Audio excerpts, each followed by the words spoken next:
Hello, I'm Sid He, this she, and I am kind of upside down because I like to be, just, you know, hanging out. We were talking about the hanged man from the tarot yesterday.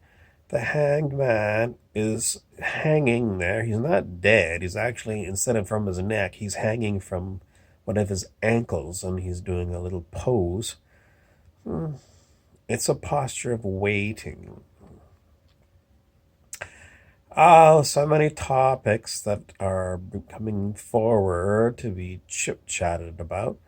Little by little is one of our people who is off on a quest, and we don't know exactly what he's found so far. We're very curious, constantly looking for new information about how we're going to make a big bang of our own. Possibility exists. In Bob Frizzell's talk yesterday, he said that it was known that the solar system was being dragged across the universe by a tractor beam. And if you look into the types of civilizations, advanced civilizations, human civilization is classified as a type 0. It's a very primitive civilization. But I think it's a type 2 civilization, could move a planet around. And so I think we could make a stretch and say a type 2 or could move a solar system. A type 3 could. I'm sure of it. Anyway, I don't know of any of these civilizations. They were theoretical civilizations, but it was thought about a long time ago that these were, if there were advanced civilizations, I mean, maybe the reasons why SETI, Search for Extraterrestrial Life, which uses radio telescopes, the reasons that they're not finding anything is that the civilizations that, you know, are out there are so far advanced. It's just stupid looking for other primitive sort of civilizations like us that, have to use radio telescopes to look for other civilizations like us. I mean, we're really not looking for advanced civilizations using radio telescopes, unless they've got some trickery about how they might see things like Dyson spheres.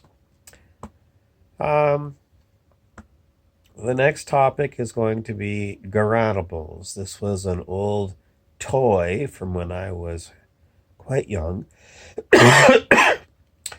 um, Mary had little Larry is somebody that sometimes speaks and says, if you were a Garanimal, you might be considered to be. I can't remember what a Garanimal was. It was just a. I have to look it up now. I have to go on the internet and look up Garanimal and see what it was. It was like a Christmas gift for 1 year, a long time ago, and then we never heard of Garanimals again. Cabbage Patch dolls were around one time, uh, etc. Let's move on. The next topic is how many people around you are willing to break up with their boyfriend or girlfriend in order to make up a new life story. In other words, I've had it with playing, I did the romance and then we got engaged, we got married, we've lived together for quite a while, and now I'm bored with you. How many people are like that and haven't come to the conclusion that I got to make a clean break and bug out? Bug out comes from the old TV show MASH. MASH was Mobile Army Surgical Hospital, and basically it was a hospital in a box, a bunch of tents, and when they first moved to a new location, I don't know if they had plastic in those days, but it took a while before they could As soon as they could, they would, they would pour a concrete floor and build a wooden hospital frame over the concrete floor because the concrete floor can be cleaned with bleach. Um, but other than that, everything else was totally mobile. So, if you wanted to go mobile and you felt that you were being tied down by your oppressor, in other words, your formerly significant other, are you ready to snip the cord and move along? The advice from many people is no, stick with them till death do you part. My advice, snip, cut the cord and bug out, move along. Why? Because if you're wanting to grow, you have to experience new things. And if the person you're with is a deadweight anchor and wants to do the same thing over and over again, watch Netflix, drink wine, and watch Netflix, you're not learning anything and they're holding you back. And that's not even talking about all the other reasons you should leave them, and I'll leave that to, advice columns. But, unless they're willing to go with you on a new journey, cut them loose. How will you know if they're willing? You just say, I'm tired of watching Netflix and drinking wine and doing the same thing that we've done for the past 3 years. I'm moving on. Are you coming? Are you coming? Are you getting in the car with me? I'm leaving. Either you're coming in the car and we're going to go I don't know where, and she says, well, we have to have a place that we're going to. Then you say, no, because I don't know where we're going. I'm getting in the car and I'm driving. I don't know where I'm going. Either you're good with that, come with me, or if you're not good with that, then stay here and see you later. Like never. Next topic is the wild and wonderful world of Mesopotamia. In other words, well, Mesopotamia would be like modern day Iraq and Kuwait. Not so much Turkey extended, I guess, but Iraq and Kuwait, Mesopotamia, and maybe a little bit of Iran too.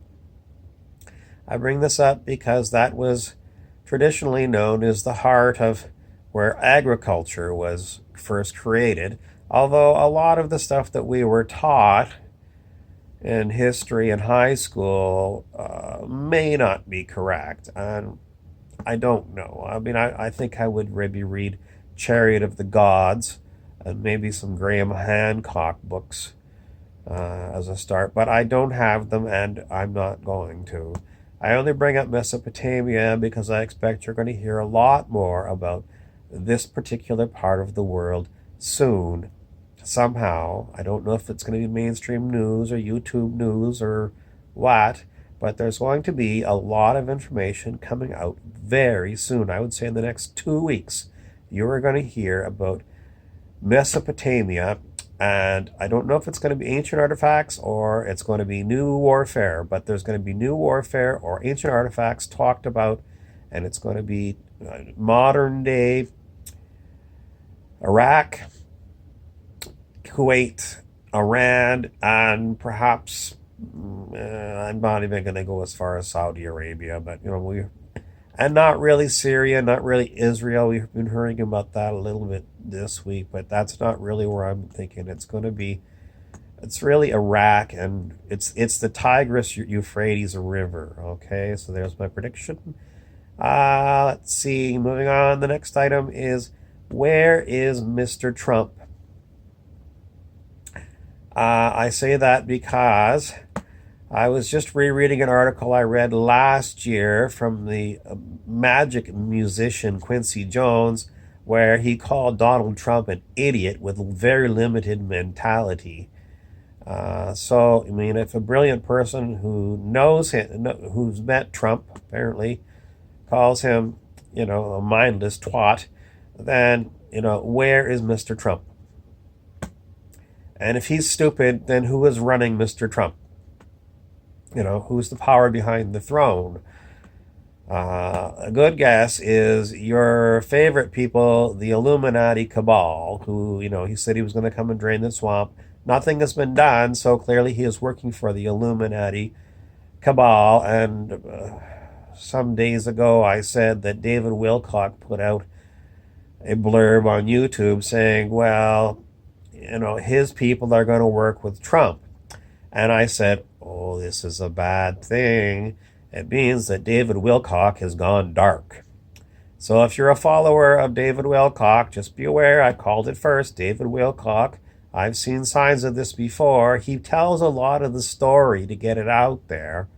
But in the end, he's published by Illuminati publishers. So he is Illuminati cabal. In other words, he puts out all this information to serve his own ends and the ends of the people that rule. But he is not here as a savior of the planet. He is a mouthpiece. And do you get any good information from him? Well, if you want to get up to speed on, certain items, you could listen to him for a while. But in the end, you got to pull away because he's gone dark. He's basically circled the wagons, and he's invited Donald Trump in. And Quincy Jones says that Trump is a very limited mentality person. And we all know that before he was made president, there were all kinds of accusations from women about his treatment of them. No one says anyone's perfect.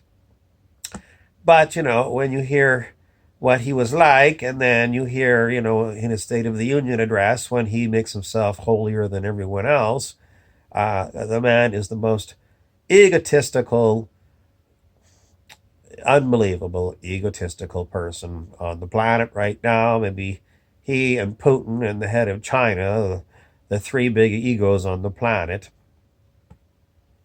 And what happens with egos? Well, they say pride goeth before a fall, and all three of them are incredibly proud. So, how are they going to fall? Well, it's usually, these kind of things, it's, they're going to get stabbed in the back. I mean, this goes back to ancient Rome, and it was there was a guy named Brutus who stabbed, I think it was Mark Antony in the back, and he was supposed to be a friend, and he stabbed his friend in the back. And this is what's going to happen with Putin, Trump, and what's the guy in China's name? They're going to get stabbed in the back because, if you're a huge ego, all what you do is you attract other huge egos who want to take your place. The famous song by the OJs called The Backstabbers. They're smiling in your face all the time. They want to take your place. Moving on, other topics to consider is, where is Mary Had a Little Lammy? This one, as I talked to in another one of my people, Mary Had a Little Lammy keeps coming up because it has to do with who is where and what is why. It's almost like that old, who was it? Was it Laurel and Hardy or something? It was like an old radio script from the 30s or the 40s. It was called Who's on First? Who's on first? No, what's on second? No, and where's on third or something. I can't remember, but it was Who's on First. And I'm just going to put that out there because Mary Had a Little Lammy is nowhere to be seen. So it's not one of my people. It's a Rumpelstiltskin person. I think Rumpelstiltskin has put the lamb out as bait. He's looking for tigers in the jungle. So what he's done is he's taken a lamb and he's tied it up and put it in a clearing in the jungle. And he's waiting for a tiger to come along. And just before the tiger pounces on this little lamb, a defenseless little lamb, Rumpelstiltskin and his crew are going to throw a huge net over the tiger. And if you're the tiger, you've been warned. But tigers get hungry, and if they see a free lunch like a little lammy, well, Justis Barrymore, if you're out there, you're the one we're expecting to come in. So, because you're the tiger, and, I do have stripes, but my stripes are not the color of tiger. Justis Barrymore is a very strange individual, a former associate of Stuart Wilde, and he comes in and chit-chats to me, and then he blocks me for no reason. And I was a member of the Stuart Wilde group on Facebook and posted there, and I sent Mr. Justis Barrymore some information about what I do, and he blocked me from Facebook Messenger, and he blocked me because I think he's an administrator of that Stuart Wilde Facebook group. He's got a lot of problems, Mr. Justis Barrymore, and that's why Stuart Wilde cut him loose a long, long time ago. So, Justice, if you're watching, I know all about you. And I'm going to tell you straight to your face, your problem is that you've got fear. You've got a lot of fear, and I scare you. So I'm a little Lammy, and I know you're coming to get me, but I'm telling you, I have a huge team, and Rumpelstiltskin is only one of this team. And you might say Rumpelstiltskin is a code word for, I don't know, maybe my next door neighbor. No, my next door neighbor is not Rumpelstiltskin. And I'm not going to go too far beyond that. But Justice, just know that, come after me if you will. But, or run away, it doesn't matter. But fear, I will tell you, if you have fear, and we know that you are a fear-driven person, it's false evidence appearing real. So you have got a lot of ideas that you're bubbling around in your body, and you think that you've got demons in your body, as you so well told me that I had. So it's you, and I'm your sacred mirror. You can look up Sacred Mirrors of the Essenes, a video by Greg Braden on YouTube, and you can listen. There's like a 15-minute version, and there's like an hour and something version. Take your choice and learn about sacred mirrors, because what you're seeing is a mirror. And you're looking at me, and you're seeing yourself in the mirror. And you're projecting a lot of crap onto me like I'm full of demons and things. No, it's you, Justice Barrymore. You are the one that is full of demons in your body. And are they real demons? Well, it's your fear that's making you think they're demons. It's false evidence appearing real. Fear. So it's unlikely that they're demons. It's most likely your fear. How do you conquer your fear? Well, I guess you have to look in the mirror and say, I am love. I am nothing but love. And you can remember the Course in Miracles, a channeled work by Helen something or other. The Course in Miracles begins by saying, only love is real. So there you go, Justice. Put that in your pipe and smoke it. And if you decide that you are love, then you can unblock me from Messenger and reinstate me on the Stuart Wilde Facebook group. And if you don't, then I'll consider you to be full of fear and running around like a tiger in the jungle looking for somebody else to pounce on, like Tigger from Winnie the Pooh. Next item, where is my service? I am looking for a jack-in-the-box kind of person.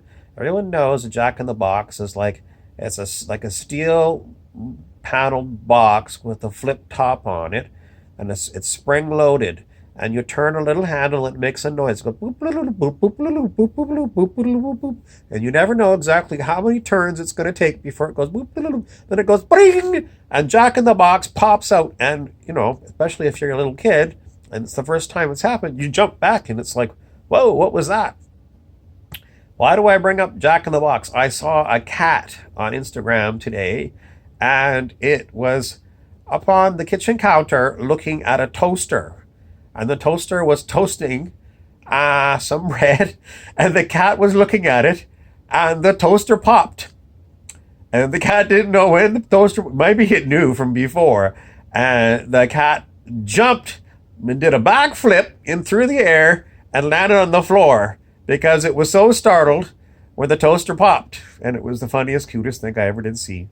Okay, next item. Oh, how does that relate to humans? Well, if you consider that the Buddha said, pretty sure it was the Buddha, all life is change. There is nothing but constant change. And so if your life seems stuck, there's never nothing going on. Wayne Kealoe Powell said that. And that might have come from the Way of Mastery, but I don't think so. I think it was a Wayne Kealoe Powell. You can look him up. He is an amazing master of many things. Shamanic Bodywork is his website. I'm not sure if it's .org, .net, or .com, but look for Shamanic Bodywork and Wayne Kealoe Powell. So the Buddha and Kiloi say there's never nothing going on. So if it seems like in your life that you're like a palm tree that's been put into a planter and you watered it over the years and the tree has grown and grown and you're really wondering about the roots. You're thinking, my God, this tree has got so big from the time when I first planted it. Maybe this root ball is going to go and put so much pressure on the planter it's in that the planter is going to explode. If you're thinking that, I would suggest you transplant your palm tree into a bigger pot. Humans are also like palm trees. Quite often, people that you see day to day, you think nothing's ever changing with them. And lo and behold, this might go on for a long time, and think nothing really changes. And humans, once they reach, oh, I don't know, 17, they don't really grow any bigger. Sometimes they grow fatter, but they don't grow taller.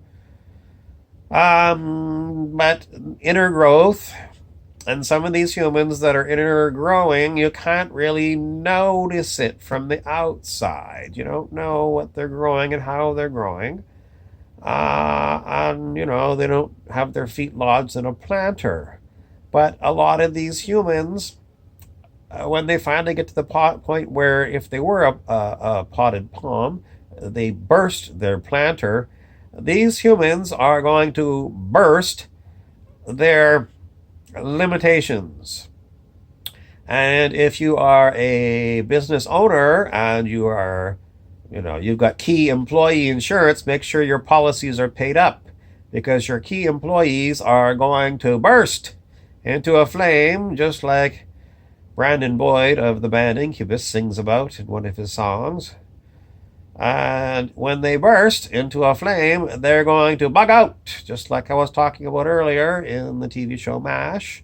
They're going to leave you in the lurch, and you're going to depend upon some insurance policy to cover the fact that you've been a country club manager. In other words, you've been managing every day by going to the country club and playing golf and drinking martinis, while your key person has been managing your business all this time, and now you've forgotten how to run your own business.